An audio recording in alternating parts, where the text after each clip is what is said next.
বোঝা যায় সম্পদ বেশি হওয়া দোষের না, কিন্তু সম্পদ বেশি হইলে যদি আল্লাহরে ভুলে যায় মানুষ, এটা দোষের। সম্পদ বেশি হয়ে যদি কারে ভুলে যায়? সম্পদ দিছে কে?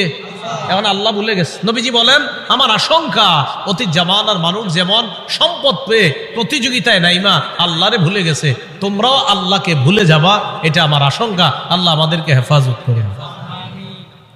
তো এই কথাটাই আল্লাহ বললেন, আল্লাহকুমুত তাকাসুর, সম্পদের প্রাচুর্যের প্রতিযোগিতা তোমাদেরকে আল্লাহর ইবাদত থেকে দূরে সরে রাখছে, গাফেল করে রাখছে। কতদিন জানো? হাত্তা যুরতুমুল মাকাবির, কবরে যাওয়া পর্যন্ত এই অবস্থা চলবে। মুসলিম শরীফের একটা হাদিস শুনেন, আমাদের মাদ্রাসার পাঠ্যপুস্তক অনুসারে 2958 নম্বর হাদিস, আর যারা মোবাইলে পকেটে রাখেন এই মোবাইল অনুযায়ী 7310 নম্বর হাদিস। আবার কইলা মিলেনি আছে অনেকে। তো মুসলিম শরীফের আপনারা যারা মোবাইলে অ্যাপস চালান সেটাতে 7310 দেখেন মিলবে 100%। আর আমাদের মাদ্রাসার পাঠ্যপুস্তক অনুসারে 2958 নম্বর হাদিস।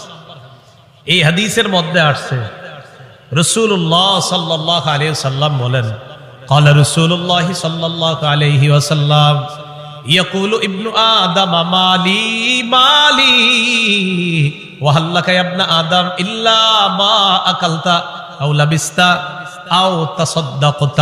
হাদিসটা মন দিয়ে শুনেন, আগে আমার সাথে বলেন। আদম সন্তান কয় আমার সম্পদ আমার সম্পদ, নবীজি কয় তোমার সম্পদ তোমার সম্পদ। একজনে কয় আমার বাড়ি আছে, আমার গাড়ি আছে, আমার মার্কেট আছে, আমার 10টা দোকান আছে। আদম সন্তান এগুলা বলে, নবীজি কয় থুর মিয়া, তোমার মাত্র 3টা জিনিস আছে।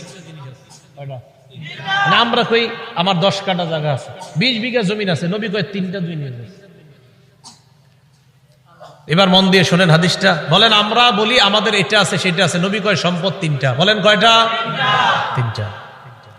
قال رسول الله صلى الله عليه وسلم يقول ابن آدم مالي مالي, আদম সন্তান কয় আমার সম্পদ আমার সম্পদ।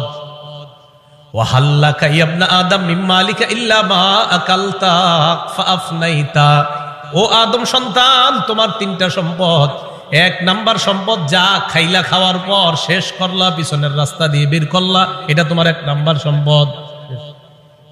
যা খাইছেন এটাই সম্পদ, এটাই তো সম্পদ। 2 নাম্বার আউলা বিস্তাফা আবলাইতা, কাপড় পরতে পরতে পুরাতন হয়ে গেছে অথবা খাটো হয়ে গেছে, ছিঁড়ে গেছে, এখন আর পরো না, এই কাপড়ই তোমার সম্পদ। 3 নাম্বার আও তাসাদদাকতা ফাআমজাইতা, সদকা করতে করতে কিছু সম্পদ তুমি কমিয়েছিলা, তোমার মনে হচ্ছে তোমার সম্পদ কমে গেছে, আমি নবী বলে গেলাম তোমার এই সম্পদটা কমে নাই, এটাও তোমার সম্পদ, মরণের পর আল্লাহর কাছে পেয়ে যাইবা। সম্পদ কয়টা? আমরা কই অনেকগুলা, নবীজি কয় কয়টা? যা খাইছো, যা পরিধান করছো, যা জান সৎকা করছো, শেষ।